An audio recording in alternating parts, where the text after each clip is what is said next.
I am going to admit everybody else. So welcome and over to you. Thank you so much, Coco, for coming. Thank you very much, Marianne. Thank you for having me, and thank you everyone for actually join us this afternoon. Okay, who can start sharing when someone else is sharing? No You, one, us only. just you. Yeah. Okay, You're special.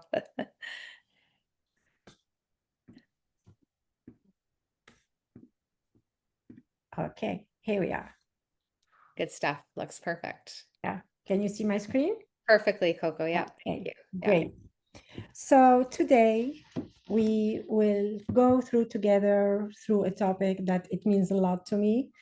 The topic it's called Through Their Eyes. And today we are gathered to celebrate in somehow how we can help older adult and senior take care of themselves at their place and make their place safe every day. Through neuroscience, we will meet today safety and dignity at home for them.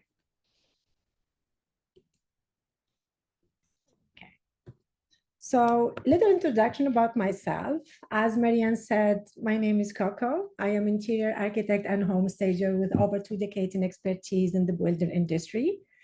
I am based here in Oakville, Ontario. I work all over the GTA through actually my design services. I want to work through a lot of older adults, and I saw the way they live and the way they struggle and the way they move through their space and how it's challenging for them.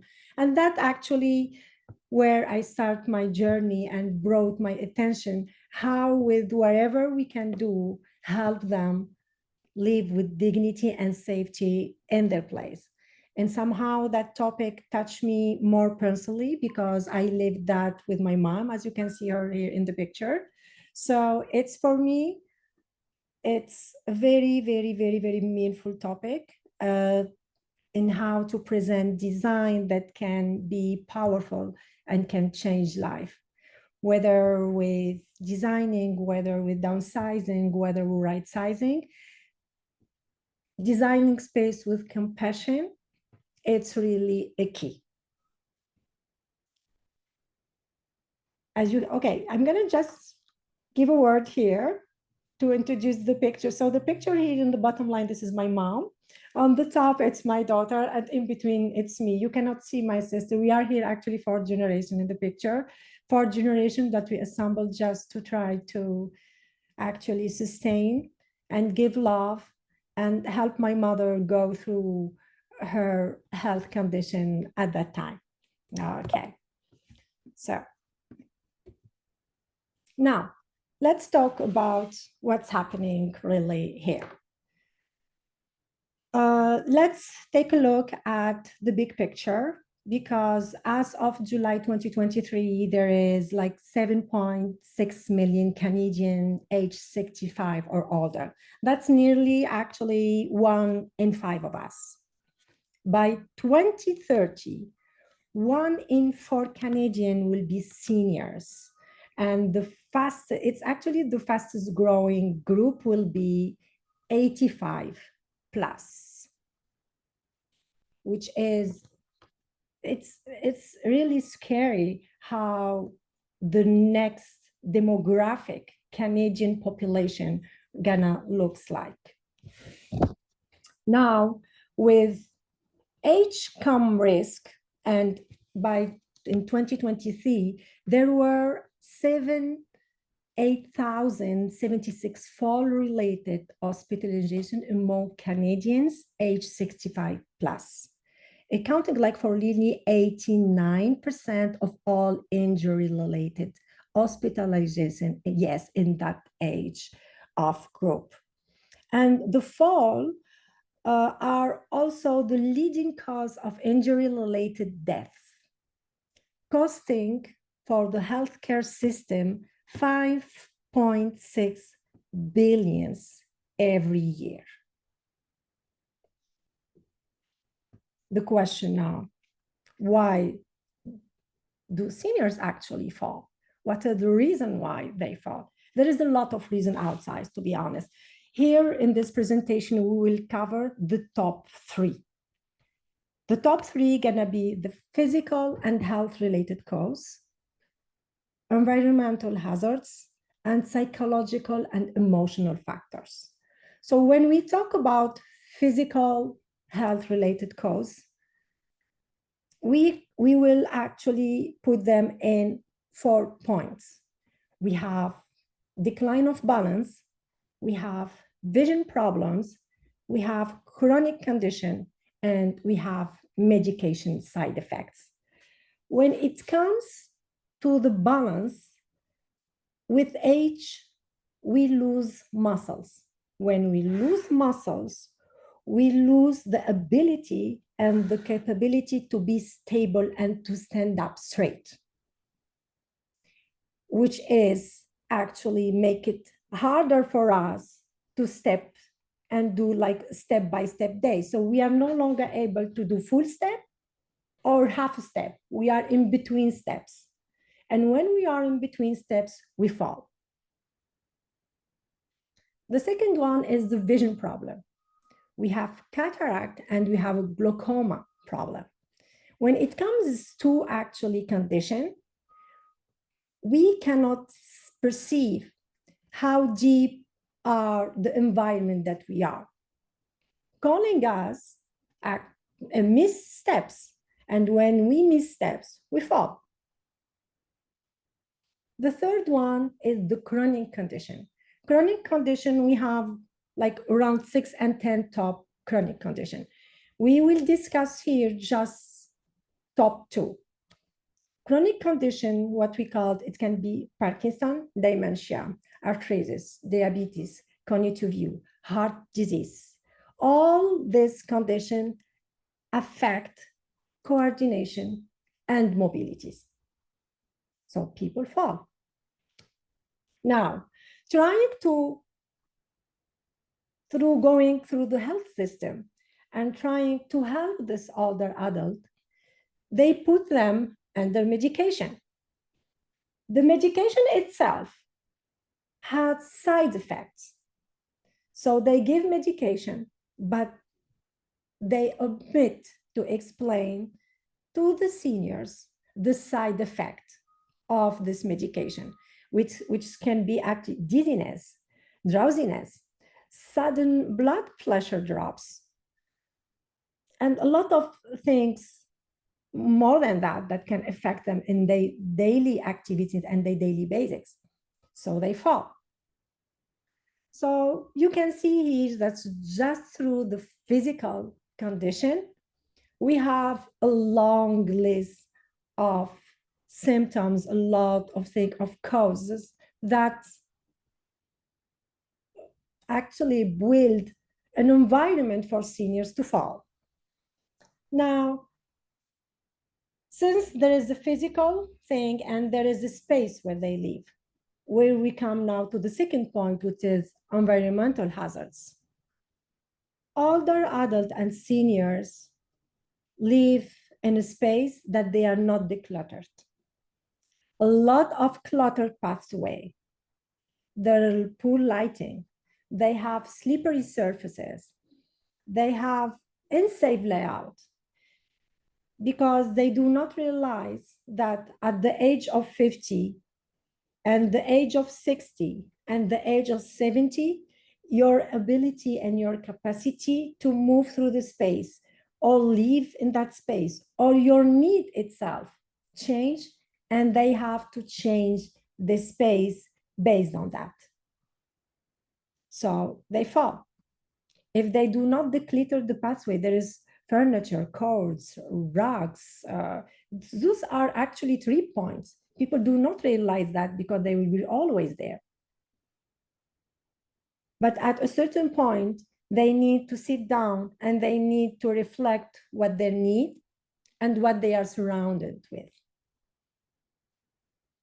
Now, we come to the third point, which is psychological and emotional factors. So even when they realize that the environment is no longer serving them, they will have to downsize, right size, to move to a retirement property or facility property. So through that, they will have, ironically, the fear itself to fall. So they are overstressed. And through the stress itself, it creates a psychological condition to fall anywhere, anytime without even a reason. Because at a certain point, their brain is overstimulated and their environment is overstimulating too, because it's there, they have mirror, they have busy pattern, they have furniture all over, they have stuff they don't even use, they didn't use for 10 years, still in their place. What it is overwhelming for them, and they do not know how to get rid of it. So the stress itself during transitioning increase, confusing, and lead to fall. Which actually make us to the next point, that each case is unique. When an older adult is diagnostic with a specific disease or live with a disability, their needs and the way they experience their home become unique. In this presentation, we are not saying that the design, it's a medical treatment. No, we are creating here a supportive environment that prevent injuries, reduce fall, and make daily life safer and more dignified for them. If we take, for example, a case of a Parkinson's disease, the question that we would ask is, what seniors with Parkinson really perceive through their eyes? What do they see? It's pretty simple. We have to put ourselves in their shoes. We have to understand, as a kid, as a partner, as a facilitator, as a human being, that what we see, they don't see it. They see differently. And when it starts through their view. So from a visual perspective, they are freezing. What is to you and me, it's a hallway open and continuing. For them, the floor may appear broken up into patches, making their brain hesitate to take a step and move forward. So the result is they freeze, they do a mid-movement because their brain cannot smoothly map the path ahead. They cannot perceive how deep is the space, how deep are the furniture, how it's three-dimensional thing. They cannot perceive it. Shiny floor for them, it's like water puddles. Pattern in carpet can look like holes. They're gonna see it like really black holes. Small threshold between rooms can feel like a step down into space. So they don't know if it's a half, a full, or there is nothing in between. Their eyes, technically, from scientific perspective, their eyes normally see, but their brain do not perceive it, do not connect what they see to what they have to perceive. That's why they fall. As you can see here, you have in your the left picture, you have a hallway. This is what we see as normal people. With Parkinson, and it's not a it's moderated, less moderated Parkinson one, because we have the green Parkinson. They typically don't see anything because they need more light. We need to remove the rack. We need even to do contrast color between the frame of the door and the wall itself, so they see the pattern when it's on. It's very challenging for them. So just getting through the hallway. So you really cannot imagine even how they can live in their space when it's inappropriate. So the lighting should be, it's very sensitive subject for them. They need bright light. Their world actually feel more like a place for obstacle and like barriers. They do not perceive it at all if the light it's not diffused around each topic in the room. Now they have what we call the slow processing of movement. Their eyes capture motion, but the brain processes it slower. So between taking the steps, what they see, and where to take the movement, it's not synchron.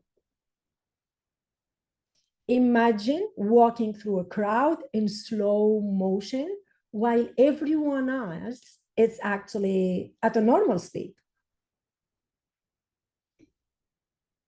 It's like there is nothing around them, but they don't know how to move, where to move, when to do it.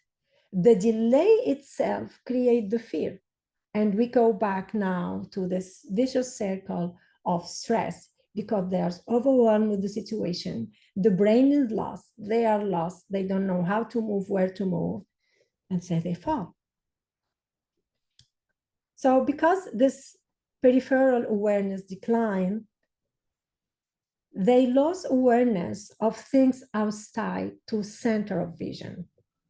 So if we take an example here, a chair at the side or a bag on the floor suddenly appears only when they are about to trip on it. So they don't even perceive it in the first place.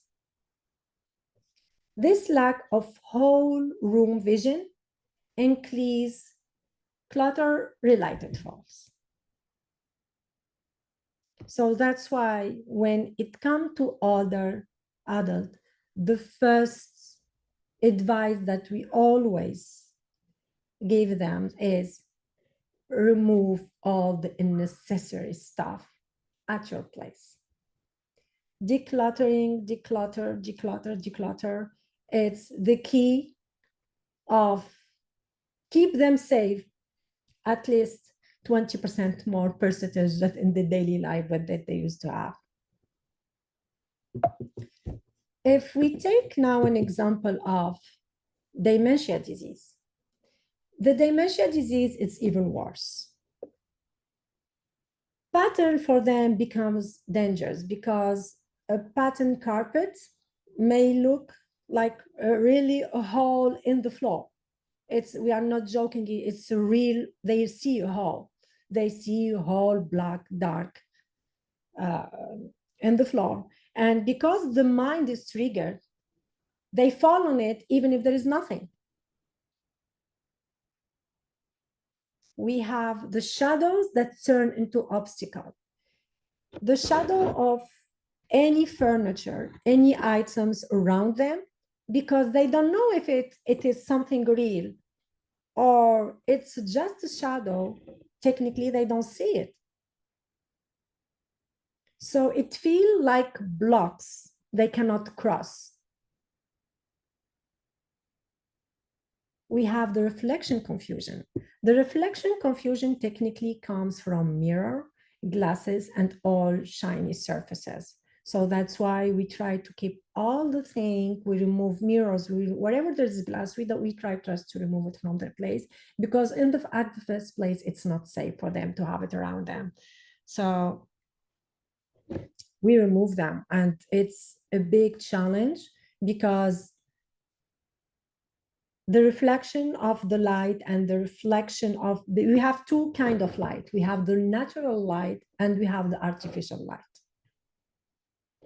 And we try to minimize the reflection as much as we can when it comes to the inside space with people that live with dementia.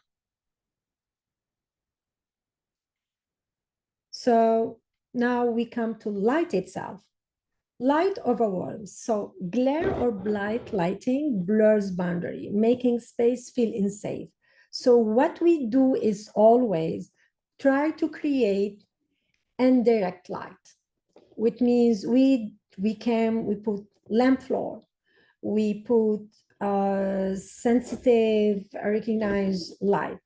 We do not have direct light. All the light that we use is indirect light, which is help them see the stuff around and see where they have to put their steps one by one. So when now that bring us to the object that they use, like the furniture, because their familiar furniture can suddenly, with all the surrounding, feel displaced. And when it's feel displaced, for them, it's a threat. Because the brain live in a space, they save the layout of the space. If we change one condition, their vision change and they feel that the space is no longer safe because they don't see it and they do not recognize it. All this effect are, from a neuroscience perspective, correlated and related. Each thing lead to another. If you physically they see, their brain cannot connect. They have what we call the synapse. The synapse, they are not working, but their vision, it is. And between what they see, what the space it is, and what the brain saved, there is a huge challenge. That's why by the end of the day, they are lost. So they don't know what they do. They are stressed, they fall. And when they fall, technically, they don't fall because there is something. They fall because they didn't see anything and there is nothing around. Now, the question is how we can help them. Since every case, I will say it and I will never stop saying it again, every case is unique. Every life is unique and every subject needs to be treated in a very unique way. Before even going through wherever they had in their life, all this stuff, we need really to understand what is their surrounding, what is their actual needs, and what will be their condition in the future. Because when we help them once, we do not just help them for today. We help them for today. We are building a future for them, future that typically they are unable to see. So now, since we identify and somehow why they fall, let's talk about what are the main area of hazards where older adults fall. So most accidents don't happen randomly. They happen in predictable hotspots. We have bathrooms, kitchens, stairs, hallways, bedrooms, living room. And once you address those spaces, we can dramatically reduce the risk and restore the confidence that they have in their daily living. Today, we won't be able to cover all this area. We're gonna keep and take the top 3 area. They have they got the winner of where the older adult fall the most. It's gonna be the kitchen, the bathroom, and surprisingly, the hallways. So let's start about the kitchen. So loose rugs, clutter, or reaching out increase daily risk. So we have to get rid of all this stuff. Clutter in the counter create confusion. So we have to reduce the workspace and increase the chance of knocking item over. We have to remove all the stuff that they do not need. Keep it clean, simple, empty. What they do not need, they do not need to have it even in the kitchen. It's one actually of the reason. We have the heat risk from steaming pot, hot pans, and open flames are more dangerous when they lose actually their balance and they cannot stand properly. High cabinet, it's the champion.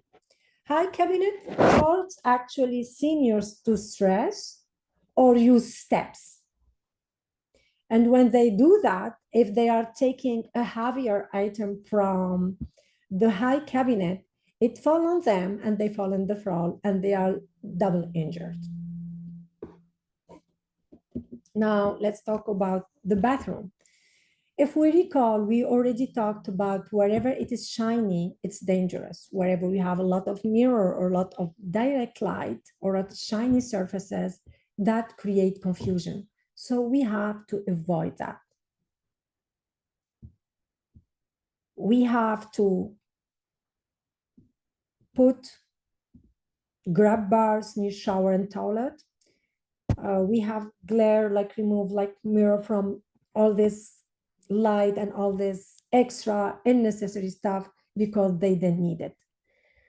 The key here is two things.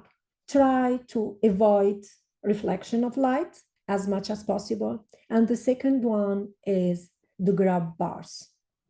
They need grab bars near the shower, near the toilet. There is even specific height where the toilet actually need to be put. Regular toilet, they are not functional for older adult and seniors. So all these things need to be reviewed, need to be studied. And as I said before, when it comes to the bathroom, it's a very, very meticulous area. It's a very sensitive area. It's a very dangerous area. And we really do it case by case. So each case is different. And each case we need maybe the grab bar, not at the same height or at the same point or at the same place from one senior to another. Now the hallway. The hallway is you open the door, you trip in something, you fall, you are out in the ER.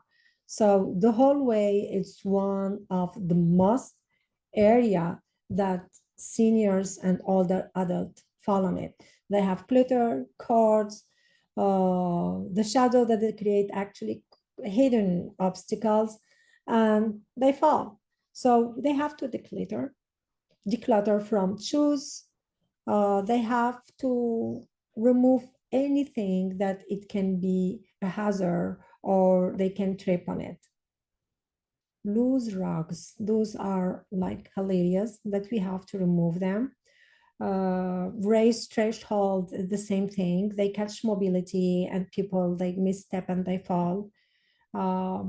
We have this huge light that they can produce shadow, making obstacle in their brain and they fall. Narrow hallway itself, it can be very struggling for them because they're gonna feel like the space actually in between gonna fall on the top of them. So they panic and they fall. And in all cases, they need a wider hallway, which will make them to walk with their walker if they have one, to use their can. And if they have wheelchair, it should be actually we can go through it. And we have to declutter it and you have to remove anything that it can cause hazards. Now, how can we help? I think I said it all. How we can help senior through design. Improve the lighting. If we use a consistent layered lighting, like an ambient light, plus some accent light in some place, that would reduce shadow and that it will help them identify what they have in the space. Installing motion sensor night light in the hallway, the bathroom and bedrooms are a must because people, when they wake up at night, they are half asleep. They don't know in the first place where to go. So imagine they wake up, there is no light. They rush to the bathroom, they fall in between, and they will never arrive actually to the bathroom. And that it will create an injury, and they ended up in the ER. We have to avoid, as I said, glare. So we have to use matte finishes over shining tile or polished wood. That will help them a lot to visualize where they are. We have simply flooring pattern. Since all the pattern create confusion, all the shiny surfaces create confusion, all tone create confusion, what we advise is to replace all shiny surfaces stuff with matte flooring. If they have rag with pattern, no patterns, we remove all the patterns. We have just to take a simple flat rag. No patterns, no design, no fancy thing. Keep it simple. Now, the thing is, it comes to create contrast. So they know what is what. Because if you have, in your mind, if you have a cream sofa on the top of a cream rag, on top of a cream floor, they won't perceive any of it. Because each layout is the same tone as the other layout. So they ended up not seeing anything. That's why we try to create contrast. Now, we have to create clear pathway. The clear pathway, it's remove the carts and necessary furniture, remove the clutter from hallway, from living room, from bedrooms. All the unnecessary stuff need to be removed from their place. As you can see here, you have to ensure that doorways are wide enough for mobility aids too. So if you don't remove stuff, no one can go in, no one can go out, and most of the case, everyone will fall in between. So providing this clear, straight path, it reduces decision points, which make it easier for them to understand where to go.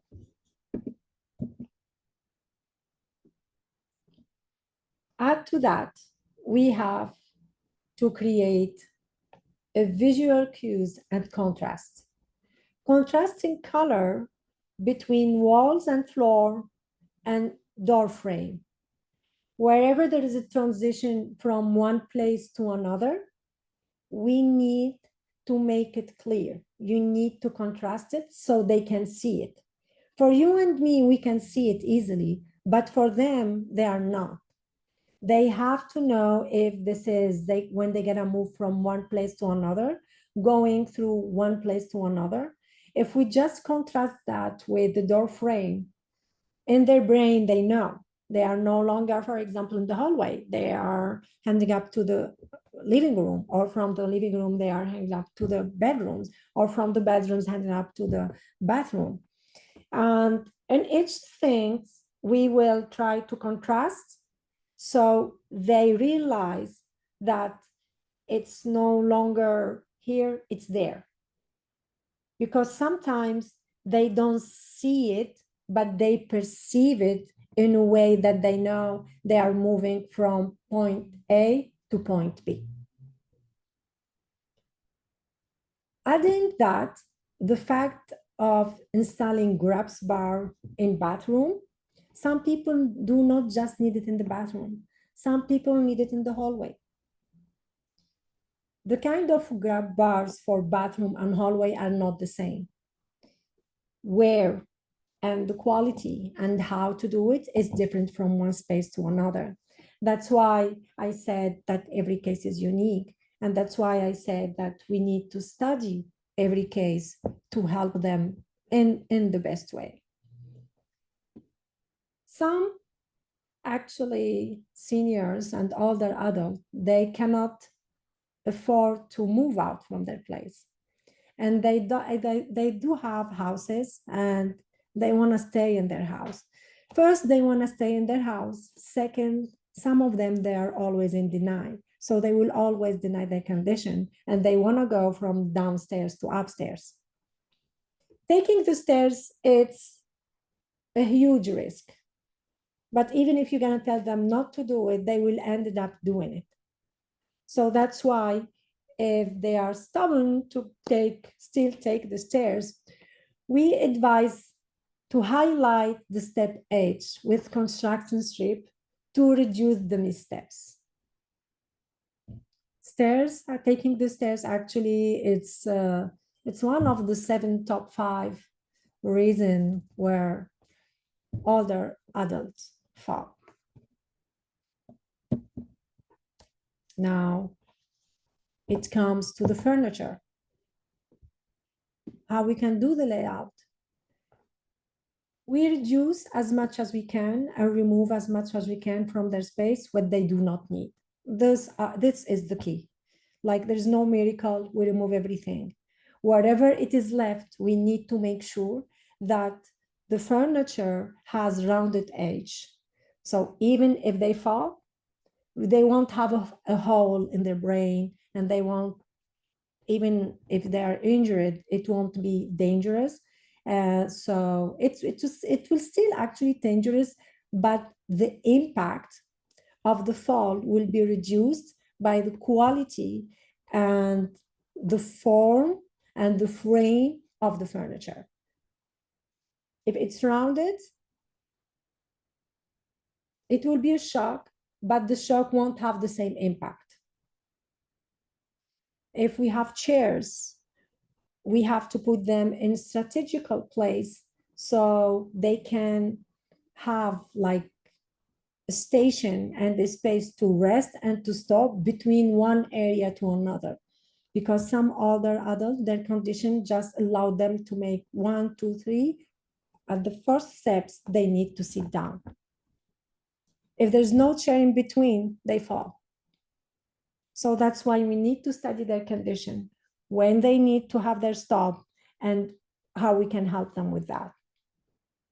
And keeping a consistent layout, it's a game changer in their brain, because they know that the layout where we did today in their place, it will be the same tomorrow, and it will be the same after tomorrow, and it will be the same for the next couple of years if they don't need, from a disability perspective, any change.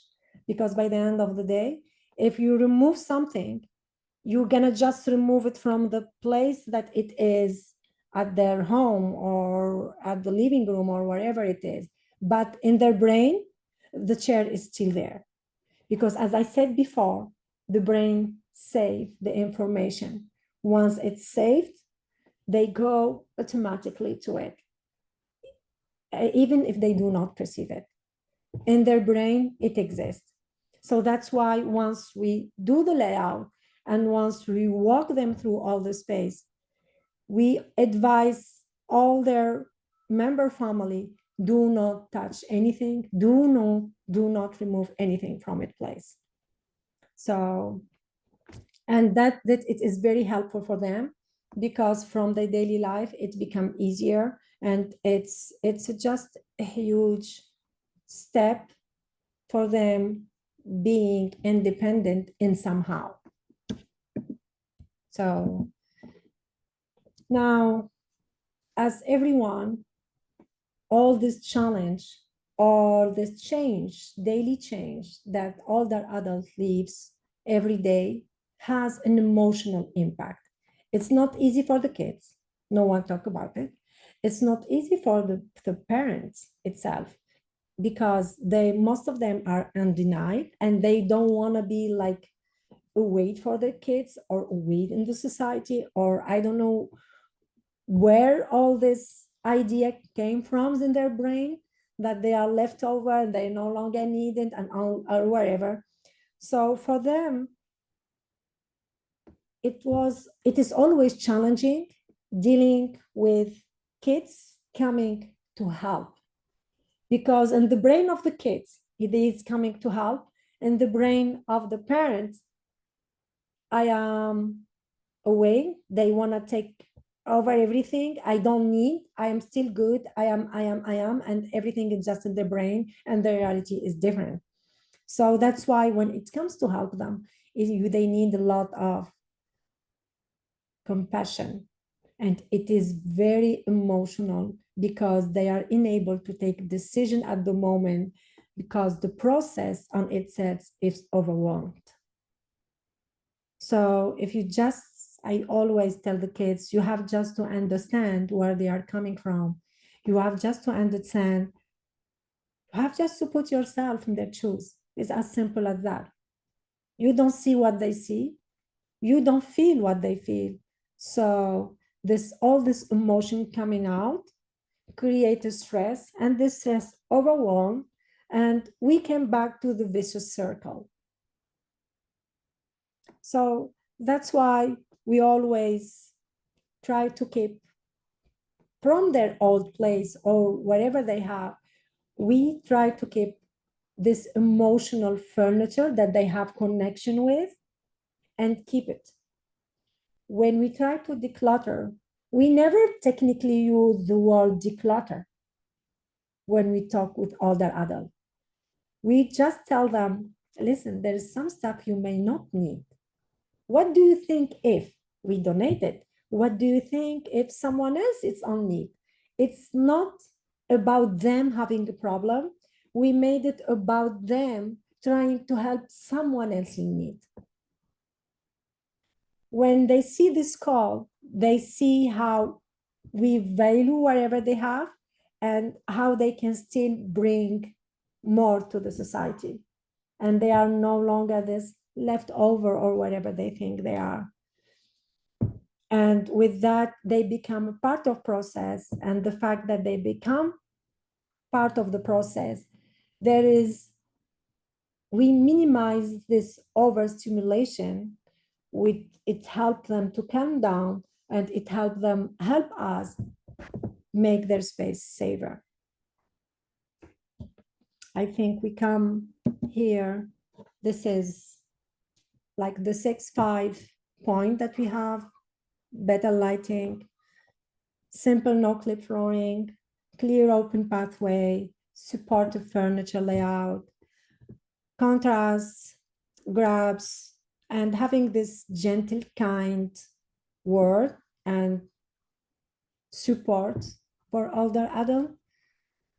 It's a key for the daily life. Here we are. We Nice. came to the end, and if you have any question, I will really happy to answer to it. Thank you, Coco. And please feel free to unmute yourself or raise your hand, and we can get your questions.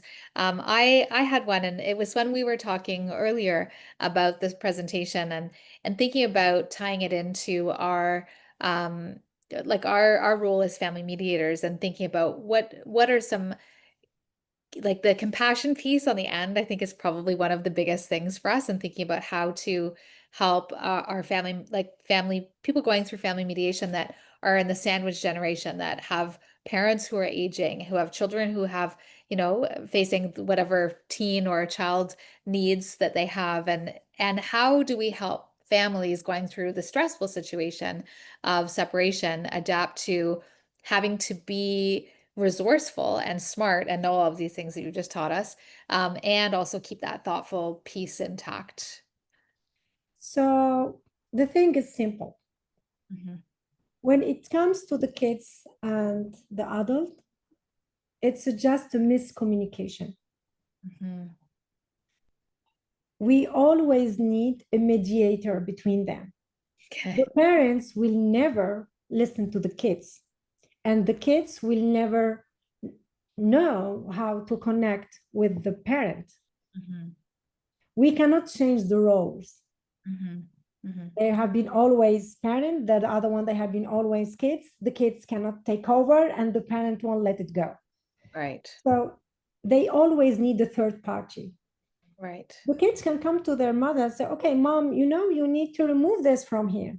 They say, okay. Mhm. They will never remove a thing. I Right. can come as a simple consultation. man, I think this it's very dangerous. What do you think if we remove it from here and put it somewhere else?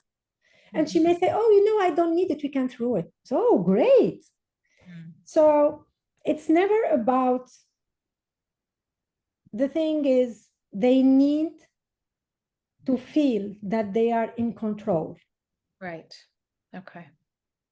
So we are just there to bring suggestion. Hmm. We don't push. Okay. We always, what do you think if we do this? Hmm. Did you heard about that?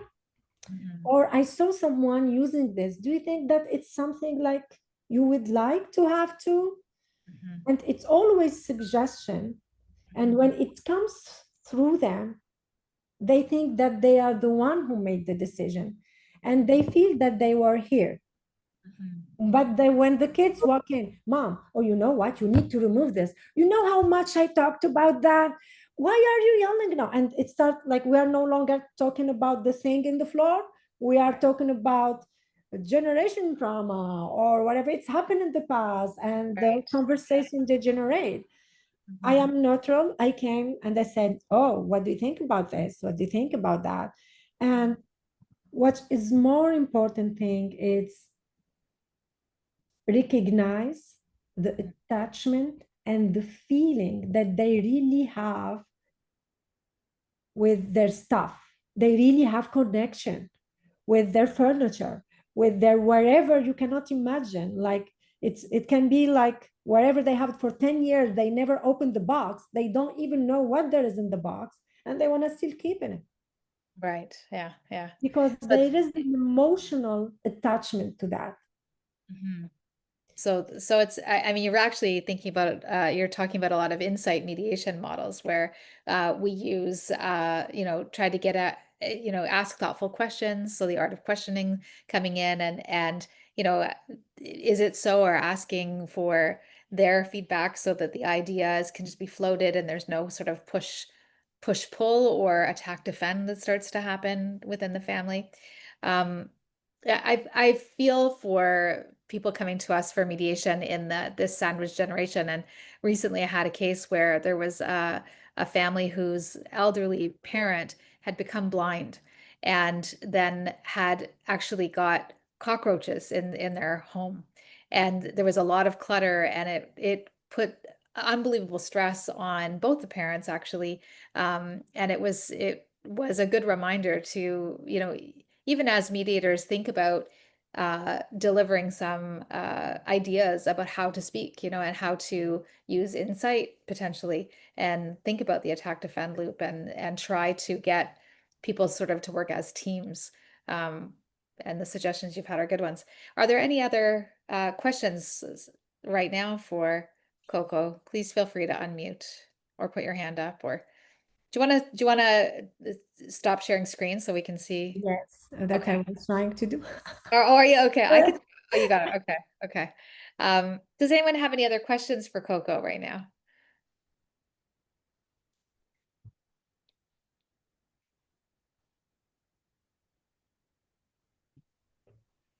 It, Okay. yeah, it's actually interesting. I truly enjoyed this presentation. First of all, at one point in my life, I had to do a lot of house calls and among older people, and it was always very difficult to approach. And I would be interested in Coco's thoughts on this.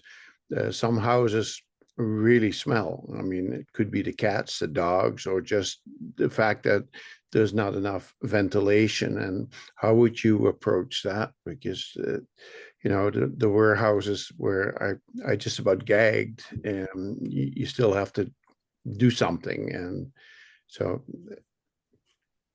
just an it's not, it has nothing to do with staging, but it has something to do with before you can even stage, if you have to be there, how do you approach that?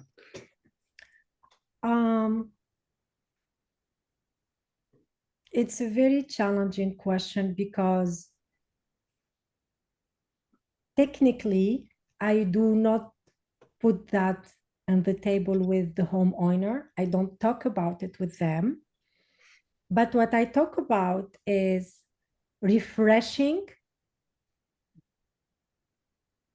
the air, make the air fresh. Mm. And I bring idea into the table.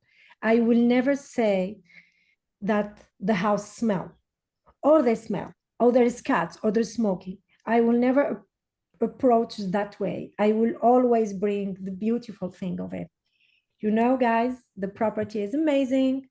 You have it's what do you think if we make it more and we bring more because there is potential? So this is the way that I will bring the topic into the table. Now, outside, there is a lot of what do you call that? It's not a ventilator, but there is a machine outside that you can buy, and it is very special for this kind of space. The machine cost around last year it was 1,500, and we just plug it, and it will remove all the air, all the smell. If there's smoke, or if there's whatever it's in that property, it's gonna be it. You no longer actually smell it. Plus, we advise to make fresh paint, which is good, refreshing. So we start always to bring stuff and see at the first place what caused that smell. Once we found the reason, we just treat the reason without even put the smell in the first place. Is that answer your question? Well, I was just kind of curious how you would approach it, because there are certain circumstances that you have no control over. I remember, in my role as a teacher at one point, certain kids coming to class, they stung to high heaven. But then what can you do when they live in an abandoned school bus with a wood stove and no running water? I know what you can do in that space. Okay, in that case, I had a case like that a long time ago when I used to teach in Morocco, and I had the kids said, "Oh, I am poor." I told him, "Listen, there is a huge difference between being poor and being dirty. Like, don't put this like the water is everywhere." I am talking about kids that they have all the ability and the capacity to do so, which is not the case for older adult and senior, because some of them they they don't have any ability and capability even to change their clothes, which is different. But when it comes to teen kids, I'm like, come on, guys, there is water everywhere. You wash it, you overnight, it will dry. Period. You put it next day.